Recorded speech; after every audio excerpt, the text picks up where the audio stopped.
वो अबकरी शख्सियत जिनके हवाले से मैं एक बात अर्ज करता हूँ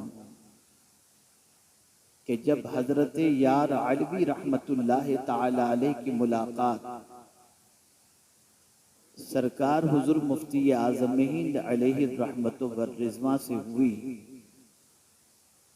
उस वक्त हुजूर मुफ्ती आज़म हिंद अलैहि रहमतु व रिज़वा ज़ईफ़ी की दहलीज पर कदम रख चुके थे। मुलाकात के वक्त हजरत यार अलवी अलैहि रहमतु व रिज़वा ने हुजूर मुफ्ती आज़म हिंद अलैहि रहमतु व रिज़वा के कांधों को बोसा दिया। देखने वालों ने जब देखा तो कहा, हुजूर, अकीदत में लोग दस्त बोसी करते हैं, एहतराम में पेशानी चूमते हैं या कदम बोसी करते हैं, पहली बार किसी को कांधा चूमते मैंने देखा है। ये कांधा चूमने की वजह क्या है? जवाब में फरमाया गया, इस उम्र में भी जिसने सुन्नियत का बोझ अपने कांधे पर उठा रखा है, ये कांधा है ही ऐसा कि इसको चूमा जाए।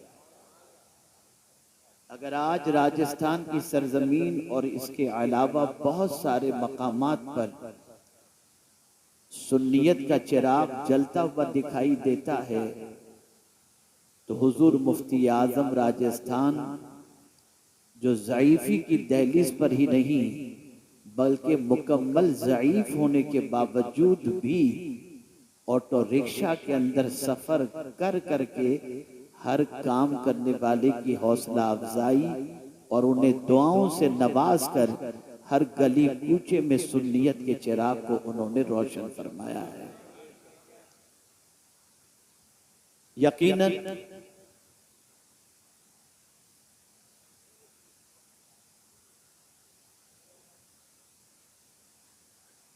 यकीनन उनके एहसानात को बुलाया नहीं जा सकता, और वैसे भी अमरोहा की सरजमीन से ऐसे हीरो ने जन्म लिए हैं जिन हीरो की चमक आज पूरी दुनिया के अंदर महसूस की जा रही है। मैं चूंकि अब पहले यूपी कम आता था, अब थोड़ा सा आने लगा हूं, और मैं माहौल के हवाले से जानता हूं कि हमारे वो सामीईन जो बस आ जाते हैं, बस आ जाते हैं, उन्हें कुछ खबर नहीं होती कहाँ आए हैं, क्यों आए हैं, आ जाते हैं। तो जहन के अंदर एक बात बैठी कि इन आने वालों को सिर्फ आने वाला नहीं, बामकसद आने वाला बनाया जाए, ताकि जब यहाँ से लौटें तो उनकी जिंदगी में इनकलाब पैदा हो। ये वही सूबा है जहाँ से इमाम इश्क व मोहब्बत का फैज़ान जारी है। ये वही सूबा है जहाँ से सरकार हुज़ूर मुफ्ती आज़म हिंद रहमा का फैज़ान जारी है। ये वही सूबा है जहाँ हजरत मखदूम सिमना आराम फरमा रहे हैं। ये वही सूबा है जहाँ पर हजरत अब्दुल कादिर बदायूनी रहमतुल्लाह ताला अलैह आराम फरमाए। तकरीबन अकाबिर औलिया किराम यहाँ पर आराम फरमा हैं। और एक चुपती हुई बात भी अर्ज करता हूँ, इदारे इस सूबे के अंदर सबसे ज्यादा हैं, लेकिन बात बुरी न लगे तो अर्ज करूं, सबसे ज्यादा मस्जिदें नौजवानों से अगर खाली हैं तो इसी सूबे की मस्जिदें खाली।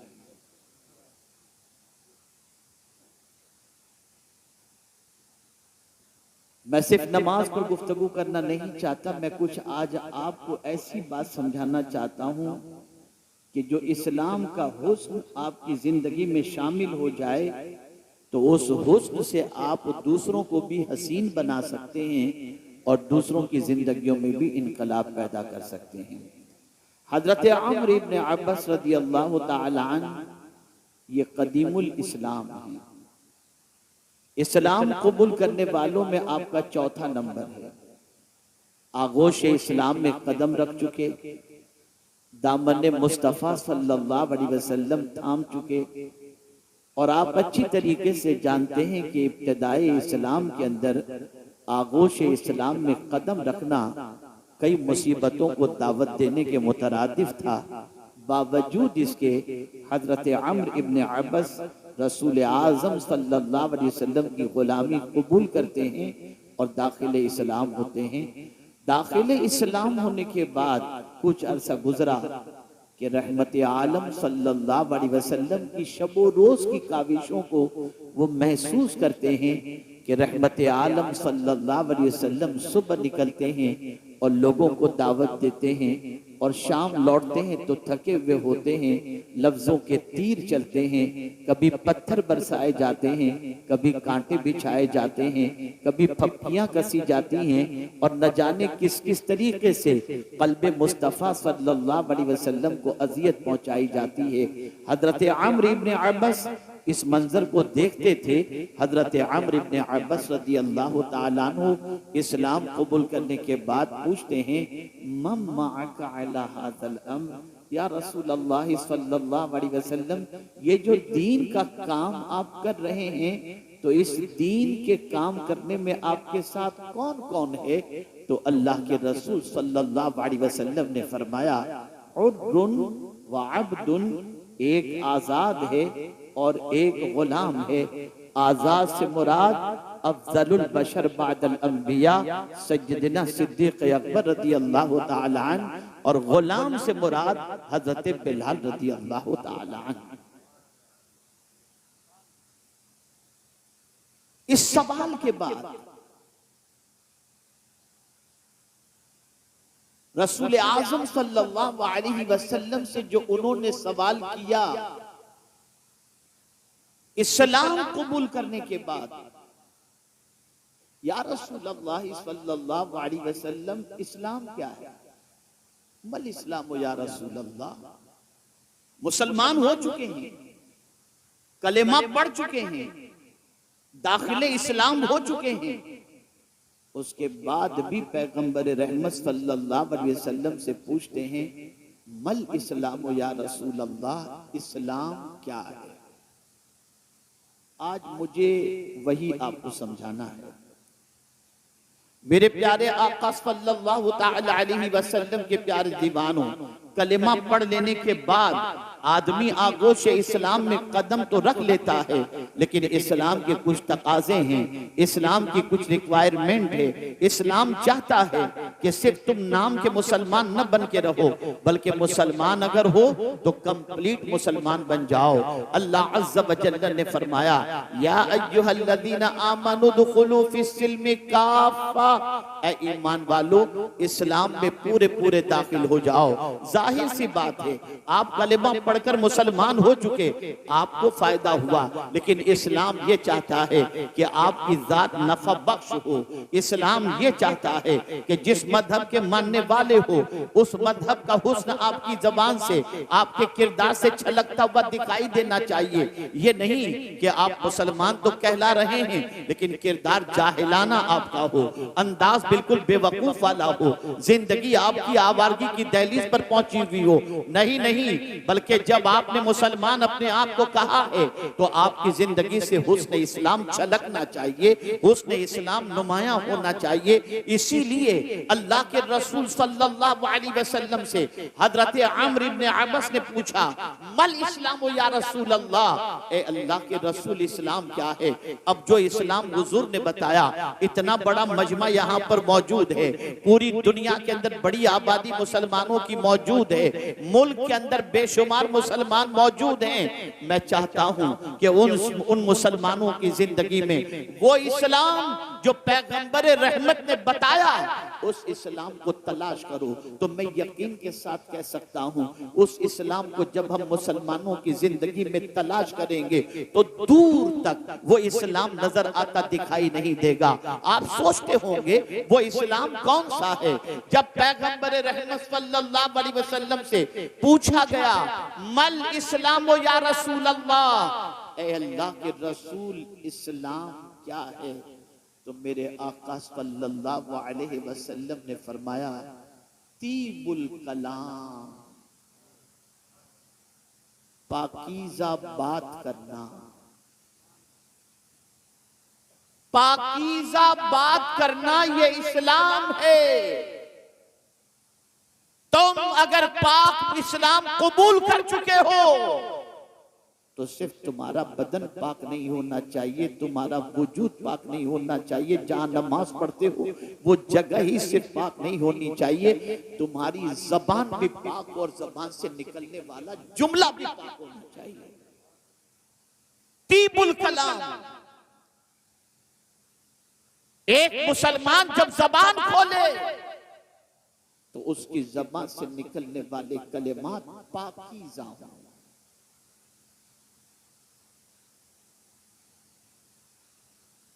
उसकी ज़बान से निकलने वाले कलेमात तय्यिब ताहिर हों।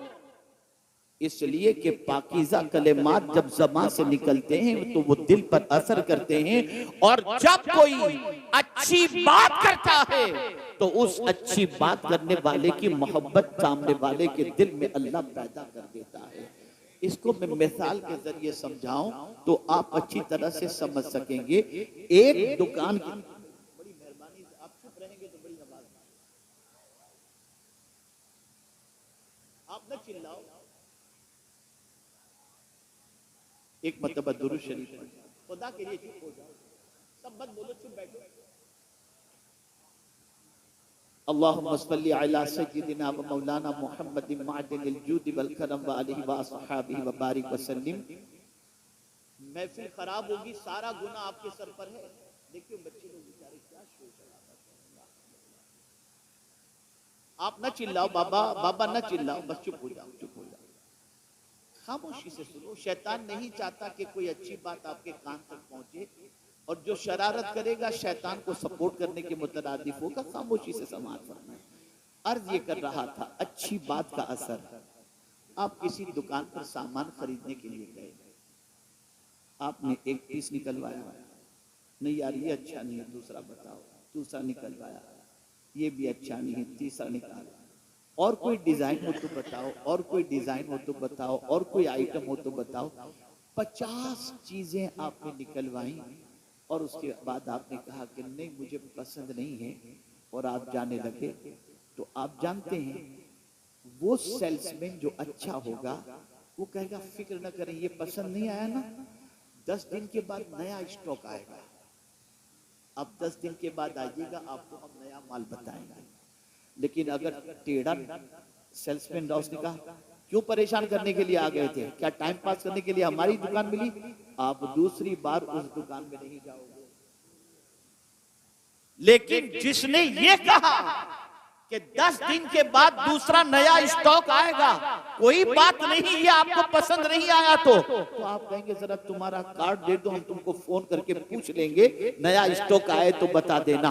पता चला जब नरमी से कोई गुफ्तगू करता है तो उसकी मोहब्बत अल्लाह दिल में पैदा कर देता है, लोग उससे मोहब्बत करना शुरू कर देते हैं, उसके करीब जाना शुरू कर देते हैं। अल्लाह अकबर। डॉक्टरों को यही सिखाया जाता है, डॉक्टर को बात करने का लहजा सिखाया जाता है, बात करने का अंदाज सिखाया जाता है। इसीलिए मरीज जब किसी तबीब के पास जाता है और 1000 बड़ी बीमारी में गिरफ्तार हो, लेकिन तबीब कहते हैं आप फिक्र न करो, सब ठीक हो जाएगा, उसकी मुस्कुराहट से मोहब्बत भरे जुमलों की बुनियाद पर बीमार की आधी बीमारी की छुट्टी हो जाया करती है। पता चला अच्छे कलाम की तासीर हुआ करती है। आप लोगों से मिलें और मिलते वक्त क्या करता है, इस तरीके से बात करेंगे, कोई आपसे दोबारा मिलने की ख्वाहिश नहीं रखेगा। लेकिन आप मिलेंगे, कब आए, कैसे हैं, घर वाले कैसे हैं, तो मुलाकात की तमन्ना पैदा होगी। या रसूल अल्लाह आपकी अज़मतों पर कुर्बान, ऐसा ढंग हमें सिखा दिया कि दुनिया हमसे नफरत नहीं हमसे मोहब्बत करे। लेकिन हम ही कम नसीब हैं कि आपके तरीके को छोड़कर नफ्स और शैतान की उकसाहटों के शिकार बन गए। आज हमारे लबो लहजे को देख लीजिए, हमारे बात करने के अंदाज को देख लीजिए। हमारी कौम तो पहचानी ही जाती है मां बहन की गालियों से। बात करने की तमीज नहीं, बात करने का लहजा नहीं, बात करने का अंदाज नहीं, बात करने का सलीका नहीं, कोई चीज भी नहीं। और हम अपने आप को मुसलमान कहते हैं। ए अल्लाह के रसूल सल्लल्लाहु ताला अलैहि वसल्लम के प्यारे दीवानों, अगर हम कुरान का मुताला करें तो कुरान हमें बताता है किससे कैसे बात करनी चाहिए, कुरान उसका तरीका हमें बताता है। आइए सबसे पहले जनरल इंसानों से बात करने के हवाले से कुरान क्या कहता है। तो कुरान कहता है वक़ूलू लिन्नास से हुस्ना, लोगों से अच्छी बात कहो। अल्लाह अकबर। जब भी बात करो तो अच्छी तरीके से बात करो, जब भी बात करो तो अच्छे अल्फाज इस्तेमाल किया करो, अच्छे लफ्जों का इंतखाब किया करो। लोग कहते हैं लफ्जों का क्या, जो चाहो बोल दो। नहीं नहीं, लफ्जों की ताकत होती है, लफ्जों की कुव्वत होती है, अल्फाज बड़े मानी रखते हैं, अल्फाज की बड़ी ताकत होती है। मेरे प्यारे आका सल्लल्लाहु अलैहि वसल्लम के प्यारे दीवानों, कुफ्र की वादियों के अंदर पूरी जिंदगी गुजारने वाला शख्स अगर जिंदगी की आखिरी सांस के वक्त कलिमे तैयबा पढ़ ले, एक कलिमे की बुनियाद पर जिंदगी के कुफ्र के सारे गुनाह अल्लाह माफ फरमा देता है और वो जन्नत का हकदार बन जाता है। एक कलिमे की बुनियाद पर जो उसने ज़बान से अदा किया, उसका कुफ्र भी मिटा और उसके गुनाह भी मिट गए। और 60 साल शादी की जिंदगी के गुजर चुके हैं और बड़ी अच्छी जिंदगी गुजर रही है, लेकिन अगर गुस्से में आने के बाद शौहर ने सिर्फ 3 लफ्ज अपनी बीवी को कह दिए, तलाक तलाक तलाक, तो जिंदगी के लिए वो हराम हो जाया करती है। पता चला लफ्जों को मामूली न समझो, ज़बान से निकलने वाले अल्फाज को हल्का न समझो, अल्फाज की बड़ी कीमत होती है। अगर ये कीमत न होगी तो कभी बुखारी शरीफ की आखिरी हदीस के अंदर ये कहना आता कि कलिमतान खफीफतान अल्लाह कलिमतान हबीबतान इलर रहमान खफीफतान अलल लिसान सकीलतान अलल मीज़ान। आप जरा सोचो तो सही, सुबहानल्लाहि व बिहम्दिही सुबहानल्लाहिल अज़ीम अगर कोई पढ़ ले तो ये कलिमात ऐसे हैं जो रहमान को महबूब हैं, मीज़ान पर वज़नी हैं, ज़बान पर हल्के हैं। पता चला कलिमात की ताकत होती है, अल्फाज की ताकत होती है। कुरान कहता है मा यल्फिज़ु मिन कौलिन इल्ला लदैहि रक़ीबुन अतीद, हर लफ्ज हमारा नोट किया जाता है, हर लफ्ज हमारा लिखा जाता है, हर लफ्ज हमारा महफूज किया जाता है।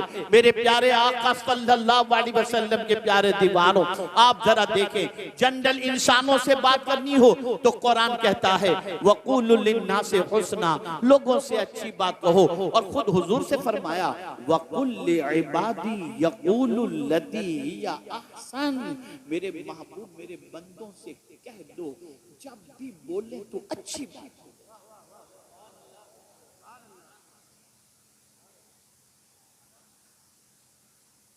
जब भी बोले अच्छी बात बोले।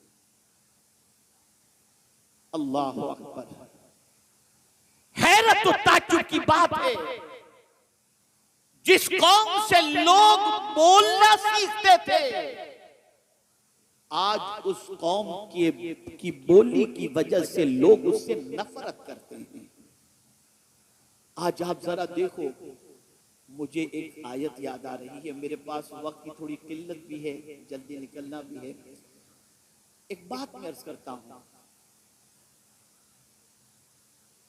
आज क्या हो रहा है, फहाशी फैल रही है ना, बदकिरदारी फैल रही है, बुराई फैल रही है, और इस तरह से फैल रही है कि अल-अयाज़ु बिल्लाह, बाप भी फहाशी में गिरफ्तार, माँ भी, बेटा भी, बेटी भी, इल्ला माशाअल्लाह। आप कहेंगे माँ बाप, बाप बेटा, भाई बहन, बेटी सब, जी हाँ साहब। सीरियल देखने के लिए जब बैठते हैं, कौन से ऐसे मनाजिर होते हैं जो अच्छे हैं। माँ भी देख रही है, बेटी भी देख रही है, बेटा भी देख रहा है, बहू भी देख रही है। जिसका तज़किरा करना बाप के सामने बेटे के लिए हिजाब और शर्मिंदगी होती थी, आज वही चीज सब मिल करके बैठ रहे हैं, मिल करके बैठ करके देख रहे हैं। ये सारी चीजें हो रही हैं। अब जानते हैं दौरे जाहिलियत में क्या होता है इस फहाशी के सिलसिले में। अल्लाह, जब उस दौर के अंदर लोगों से कहा जाता कि फहश काम ना करो, ये बेहयाई है, बेहयाई से बचो, फहाशी से बचो। तो कुरान कहता है कि जो उन्होंने कहा था मेरे वो भाई जो बाप बन चुके हैं या मुस्तकबिल में शादी के बाद बाप बनने वाले हैं, कुरान की इस आयत को पेश नजर रखें। वल्लदीना इज़ा फ़अलू फ़ाहिशा क़ालू वजदना अलैहि आबाअना वल्लाहु अमरना बिहा कुल इन्नल्लाहा ला यअमुरु बिल फ़हशा। आप जानते हैं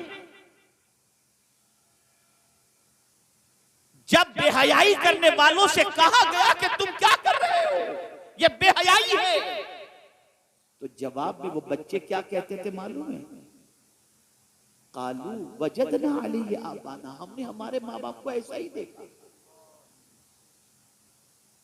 आज का बाप अगर बेटे के सामने बेहयाई करे, आज की मां बेटे के साथ बैठकर गंदी पिक्चर देखे या सीरियल देखे और उसके बाद बच्चे को बेहयाई से रोकने के लिए जब कहेगी, तो कुरान ने पहले ही कह दिया कि दौरे जाहिलियत में जो कहा जाता था आज का बेटा वही कहेगा। मुझे याद है मेरे एक दोस्त ने मुझसे कहा मेरे मेरा बेटा आउट ऑफ ट्रैक जा रहा है, हजरत जरा उसे समझाइए।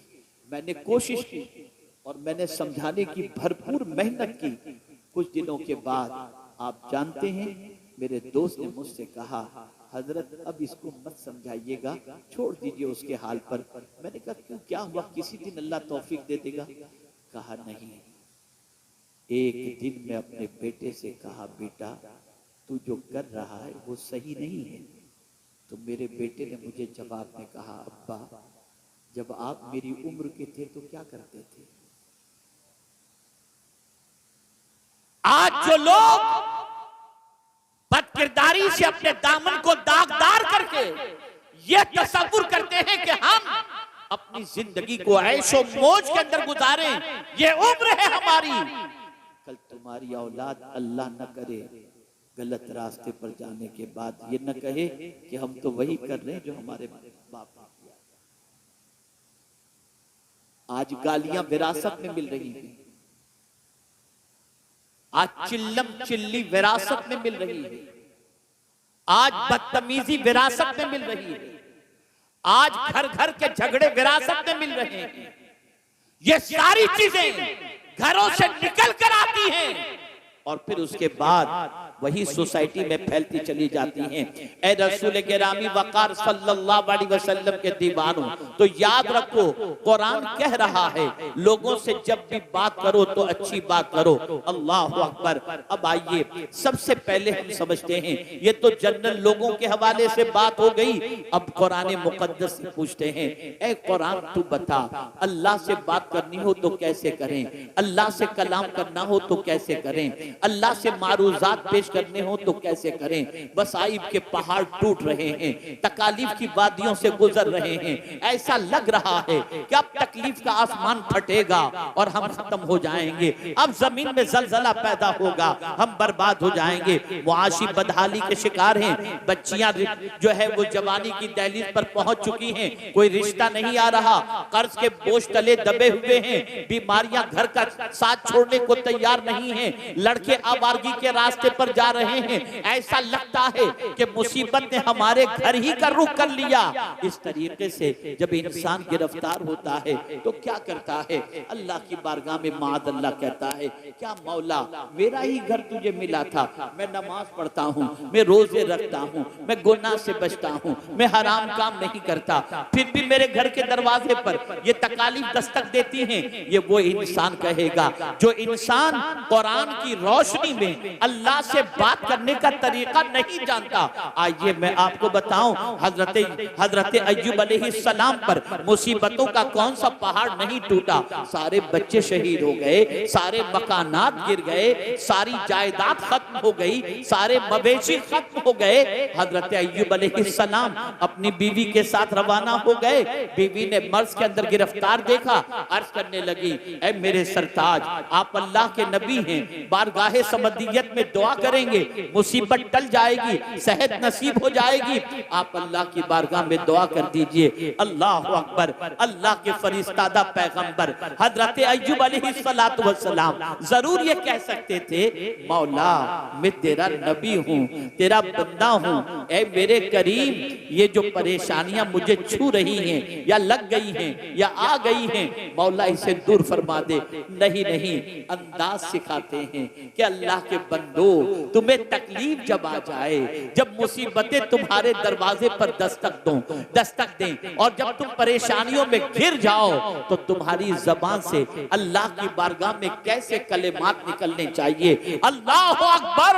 हजरत अय्यूब अलैहिस्सलातु वस्सलाम ऐसी तकलीफ में कि बच्चे, माल, जायदाद सब कुछ खत्म होने के बावजूद भी जब अल्लाह की बारगाह में अर्ज करते हैं तो यूं कहते हैं, रब्बि इन्नी मस्सनी अद्दुर व अंत अरहमुर राहिमीन। ऐ मेरे रब, मुझे मुसीबत ने छुआ है, टच किया है, और तू सबसे ज्यादा रहम करने वालों में रहम करने वाला है। अल्लाह अकबर। अंदाज देखिए, मुसीबत में शिकवा नहीं, अल्लाह की बारगाह में मारूजा पेश करने का तरीका सिखाया जाता है। जब कोई बंदा इस तरह से आजिज़ी और इंकिसारी के साथ रब से शिकवा करने की बजाय रब की अजमतों को, रब की रहमत को पुकारता है, तो फिर मौला किस तरीके से करम फरमाता है। रब ने फरमाया, उरकुज़ बिरिजलिका हाज़ा मुख्तसिलुम बारिदुम व शराब। ठोकर मारो अपने पैर की, जो पानी निकले उसे पियो और बदन पर डालो, तुम्हें शिफा नसीब हो जाएगी। हजरत अय्यूब अलैहिस्सलाम ने ठोकर मारी, पानी का चश्मा निकला, पानी पिए और जिस्म पर लगाए, सारा मर्द खत्म हो गया, जवानी भी पलट आई। आप अंदाजा लगाएं तो रब ने भी फरमाया, इन्ना वजदनाहु साबिरा निअमल अब्द। क्या ही अच्छा बंदा है। पता चला ऐ रसूल आजम के दीवानों, जिस तरीके से राहत खुदा की तरफ से है, तकलीफ भी खुदा की तरफ से है। इसीलिए सूफियाए किराम की जबान पर कभी शिकवा नहीं होता था। जिस तरीके से हम राहतों का इस्तकबाल करते हैं, वो अल्लाह की तरफ से आने वाली मुसीबतों का इस्तकबाल करते थे। इसलिए कि वो कहा करते थे कि राहत के अंदर हमारी खुशी का भी दखल है, लेकिन मुसीबत में तो सिर्फ खुदा की खुशी का दखल है।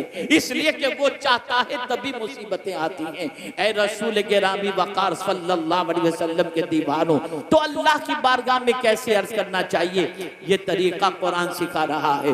हुजूर की बारगाह में कैसे अर्ज करना चाहिए। अल्लाहु अकबर। तो कुरान कहता है, या अय्युहल्लज़ीना आमनू ला तक़ूलू राइना वक़ूलू उन्ज़ुरना। अल्लाहु अकबर। या रसूल अल्लाह, नजर करम कीजिए। रसूल आजम की बारगाह में जब अर्ज करना हो तो इस तरीके से अर्ज करो, और अल्लाहु अकबर, रसूल की आवाज पर अपनी आवाज को बुलंद न करो। आज तक आपने सुना है कि तकवा उसको कहा जाता है जो बंदा अल्लाह से डरे, उसे तकवा, जो गुनाहों से बचे उसे तकवा। लेकिन तकवा का एक अंदाज कुरान ने यह भी बता दिया, और इस तकवे का मेयार इतना बुलंद बता दिया कि जिसकी कोई इंतहा नहीं। कुरान कहता है, इन्नल्लज़ीना यग़ुद्दूना अस्वातहुम इंदा रसूलिल्लाह उलाइका अल्लज़ीना इम्तहनल्लाहु क़ुलूबहुम फित्तक़वा। अल्लाहु अकबर। जो रसूल के सामने अपनी आवाज को पस्त रखते हैं, अल्लाह ने उनके दिल को तकवा के लिए चुन लिया है। ये रसूल की बारगाह का अदब है। वहां ढंग है, बात करने का तरीका सिखाया जा रहा है। माँ बाप से कैसे बात की जाए,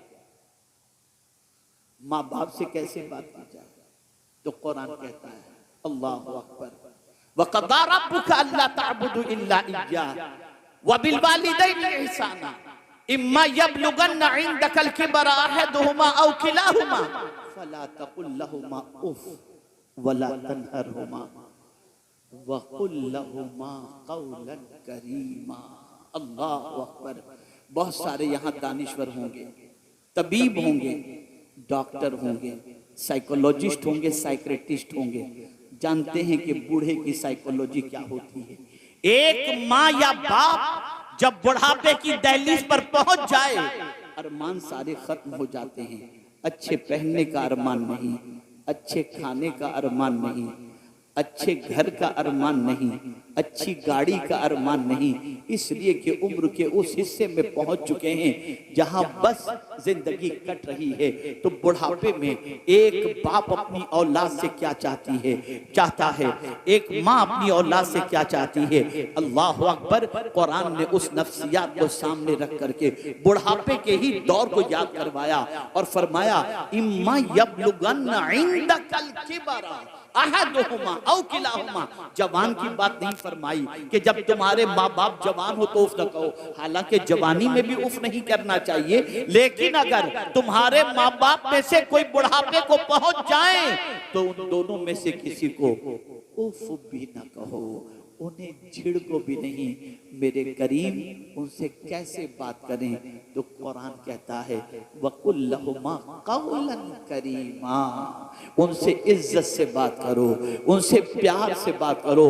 बुढ़ापे की दहलीज पर पहुंचने वाले माँ बाप अपनी औलाद से किसी और चीज की तमन्ना नहीं रखते, एक ही तमन्ना रखते हैं, बच्चा मुझसे प्यार से बात तो करे। यार जब देखो तब झिड़कता रहता है, इस उम्र में हम कहाँ जाएं, ये बाप कहता है। लेकिन जब एक बच्चा अपने बाप के बुढ़ापे के पहुंचने के बाद, माँ के बुढ़ापे में पहुंचने के बाद जब नरमी से बात करता है, शफकत से बात करता है, प्यार से बात करता है, बेटा सो रहा होता है, माँ की दुआएं बाप इजाबत से टकरा रही होती हैं। ए अल्लाह, बुढ़ापे में जिस तरह से मेरी औलाद ने मुझे सुकून की दौलत अता फरमाई, तू भी इसे सुकून की दौलत से माला माल कर देना। बुढ़ापे में माँ, लेकिन आज बुढ़ापे में बाप को बुढ़ा कहा जाता है, डेड स्टॉक कहा जाता है, झिड़का जाता है, खुसट कहा जाता है, न जाने क्या क्या कहा जाता है। यह सब इसलिए कहा जाता है कि तुमने कुरान से किससे कैसे बात की जाए तुमने ये सलीका नहीं सीखा, ये तरीका नहीं सीखा। अरे यहाँ तक सरबराहे ममलिकत से बात करनी हो, वक्त के हुक्मरान से बात करनी हो, खुदा की कसम उसका तरीका भी कुरान सिखाता है। आओ मैं तुम्हें बताऊं, हजरत मूसा अलैहिस्सलाम को, हजरत हारून अलैहिस्सलाम को, दोनों को जब रब्बे कदीर फिरौन की तरफ भेजता है तो फरमाता है वकूला लहू कौलन लय्यिना, तुम दोनों उससे नरमी से बात करना। अल्लाह अल्लाह, अंदाज तो देखिए कुरान का, किस किस से कैसे बात की जाए, कुरान ढंग सिखाता है। बस एक आखिरी बात अर्ज कर दूं, इसलिए कि वक्त इजाजत नहीं देता कि मजीद इस पर गुफ्तगू कर सकूं। आप जानते हैं यहां तक कि मांगने वाला दरवाजे पर साइल आए, उससे कैसे बात की जाए उसका अंदाज भी कुरान सिखाता है। मांगने वाले से, माह रमजान आ रहा है, लाइन लगेगी, हर किस्म के मांगने वाले, कुछ अपने लिए मांगेंगे, कुछ कौम के लिए मांगेंगे, कुछ आपकी आखिरत के लिए मांगेंगे, कुछ आपके फायदे के लिए मांगेंगे, सारी चीजें होंगी। तो कोई कहेगा कल आना, क्या बार बार दरवाजे पे आते हो, ये सारी चीजें। लेकिन कुरान ने बताया क़ौलुम मारूफुन खैरुम मिन सदक़तिन यतबउहा अज़ा। कोई मांगने वाला अगर तुम्हारे दरवाजे पर आए और तुम दो भी और उसका दिल भी दुखाओ और कहो तुझे कोई और दरवाजा नहीं मिलता, जब देखो तब आकर के मेरे दरवाजे पे खड़ा रहता है, ले चल जा। कुरान कहता है इससे बेहतर था, इस देने से बेहतर था कि तू इतना कह देता भाई कहीं, और आप देख लीजिए, मुझे माजरत मेरी कबूल कर लीजिए, अच्छी बात कह के उसको रुखसत कर देता। ये तेरा अच्छी बात करना उस देने से बेहतर है जिससे उसका दिल दुख जाए। ये कुरान सिखा रहा है, ये कुरान सिखा। बात करने का शौक भी बहुत शौक होता है, बात करते ही रहते, करते कुछ भी नहीं, बोलते ही रहते, बोलते ही रहते। तो क्या बोले, बस एक हदीस, और मैं आपसे फिर अर्ज करूंगा, आज तक रस्मी तौर पर जलसों में आने के आप आदी रहे, अब रस्म से निकलो, सीखने की गरज से आओ, बदलने की गरज से आओ, सुनकर अमल की गरज से आओ। हजरत फुज़ैल बिन अयाज़ अलैहि रहमतुल्लाह व रिज़वान जब शहर के अंदर एक अजीम खतीब खिताबत के लिए तशरीफ लाए तो अपनी माँ से इजाज़त लेते हैं, माँ मुझे इजाज़त दे ताकि मैं जा करके उस खतीब का खिताब सुनूं। माँ ने कहा जाओ बेटे, लेकिन क्यों सुनने जा रहे हो? माँ बहुत अच्छे खतीब हैं, बहुत अच्छी गुफ्तगू करते हैं, इसलिए सुनने जा रहा हूँ।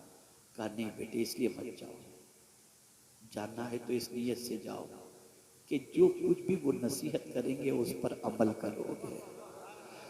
अगर ये नीयत तुम्हारी नहीं रही तो सीख कर आने पर अमल न करने की बुनियाद पर अल्लाह तुम्हें दोहरे गुनाह के अंदर गिरफ्तार फरमाएगा। हमने ये नीयत ही नहीं की। आप क्या समझते हैं ये महफिलें मामूली महफिलें? यही महफिलें हैं जिन महफिलों में जिंदगियां बदलती हैं। लेकिन हम आते हैं बेवुजू आ गए, ऐसे ही आ गए, चलो जाते हैं, चलो देखते हैं, चलो घूमते हैं, चलो ये करते हैं, चलो वो करते हैं, बाकी कुछ भी नहीं। इसलिए कोरे आते हैं, कोरे चले जाते हैं। आकाए करीम सल्लल्लाहु अलैहि वसल्लम ने इरशाद फरमाया, जो शख्स, इस हदीस को हमेशा के लिए ज़हन में महफूज कर लो, जो शख्स अल्लाह और यौमे आखिरत पर ईमान रखता हो उसे चाहिए कि अच्छी बात करे वरना चुप रहे। ये हुजूर का इरशाद है। और रसूल आज़म सल्लल्लाहु अलैहि वसल्लम ने इरशाद फरमाया, जो शख्स अपनी जबान और शर्मगाह की हिफाजत का जिम्मा ले, मैं उसकी शफाअत का जिम्मा लेता हूं। यह है जबान। दो चीजें याद आ गई अर्ज करके गुफ्तगू करता। एक चीज, इबादत में लज्जत नहीं मिलती। नमाज पढ़ते हैं, चलती, कुछ पता ही नहीं चला। इसको मैं समझाऊंगा तो आप समझ जाएंगे आज के दौर के एतबार से। कैसे समझेंगे? खाना खा रहे हैं, किसी का फोन आ गया, बात भी करने खा रहे, क्या खाया पता ही नहीं चला। क्या खाया पता ही नहीं चला, जायका ही समझ में नहीं आया, इसलिए कि फोन पे हम लगे थे, तवज्जो कहीं बटी थी। ऐसे ही इबादत का मामला है। इबादत की भी लज्जत होती है, इबादत का भी जायका होता है। सच बताओ, नमाज पढ़ करके कौन सी लज्जत मिली है? और अगर नमाज में लज्जत न होती तो गौसे पाक 40 साल तक इशा के खुसूसी फजर की नमाज अदा न फरमाते। अगर इबादत में लज्जत न होती तो मौला अली करमल्लाहु ताला वजहुल करीम न फरमाते कि हालत नमाज में तीर निकाल लेना मुझे पता तक नहीं चलेगा। ये लज्जत है। अरे मौत में भी लज्जत है। कुल्लु नफ्सिन जायकातुल मौत, जायका है उसके अंदर। इबादत में भी लज्जत है। आप जानते हैं नमाज पढ़कर लज्जत क्यों नहीं मिलती? कुरान सुनकर लज्जत नहीं मिलती, रोजे रखकर लज्जत नहीं मिलती। अब तो माअज़ल्लाह ये हो गया कि माह रमजान की रातें लोग कैरम खेलने में, गेम खेलने में पूरी पूरी रात गवा देते हैं और समझते हैं सहरी तक यही करने के लिए माअज़ल्लाह रात आई। अल-इयाज़ु अर्ज कर रहा था, इबादत में लज्जत नहीं मिलती। मैं अभी कुछ दिनों पहले एक किताब पढ़ रहा था, एक बुजुर्ग का कौल नजर से गुजरा, रोंगटे खड़े हो गए। वो फरमाते हैं कि जब कभी तुम्हें इबादत में लज्जत न मिले तो समझ लेना तुम्हारी निगाहों से कोई खता हो गई। इसलिए कि जब निगाह खता खाती है तो अल्लाह लज्जत इबादत को छीन लेता है। हज़रत अब्दुल्लाह इब्न मुबारक रज़ियल्लाहु ताला अन्हु फरमाते हैं, बदन में सुस्ती, इबादत में सुस्ती, रोजी में तंगी, जब ये तीन चीजें तुम्हें हासिल हो जाएं या ये तीन चीजों में तुम गिरफ्तार हो जाओ तो समझ लेना अल्लाह का कोई नापसंद जुमला तुम्हारी ज़बान से निकल गया है जिसकी वजह से तुम इस तकलीफ में गिरफ्तार हो। बदलो अपनी सोच को, ज़बान को दुरुस्त करो, वो कहो जो कहने का हुक्म है, वैसा कहो जैसा कहने का हुक्म है। अल्लाह रब्बुल इज्जत जल्ल जलालहू, आकाए करीम रऊफ़ुर रहीम अलैहि तहियतु व तस्लीम के सब तो फैल मुझे आपको सबको कुरान और अहादीस पर अमल की तौफीक नसीब फरमाए। हमारे अलहाज मोइन साहब जो माशाअल्लाह बड़े फ़ाल व मुतहर्रिक हैं, सोशल एक्टिविटीज़ से लेकर सारी एक्टिविटीज़ के अंदर दीनी एक्टिविटीज़ में, अल्लाह ताला इनकी खिदमत जलीला को अपनी बारगाह में कबूल फरमाए। और परवरदिगार जितने भी उलमाए ज़वील एहतराम यहाँ पर तशरीफ़ फरमा हैं, परवरदिगार आक़ाए करीम सल्लल्लाहु अलैहि वसल्लम के सदक़ व तुफ़ैल सबके साये आतिफ़त को हम सब पर दराज फरमाए। वमा अलैना इल्लल बलागुल मुबीन। अस्सलामु अलैकुम व रहमतुल्लाहि व बरकातुहू। एक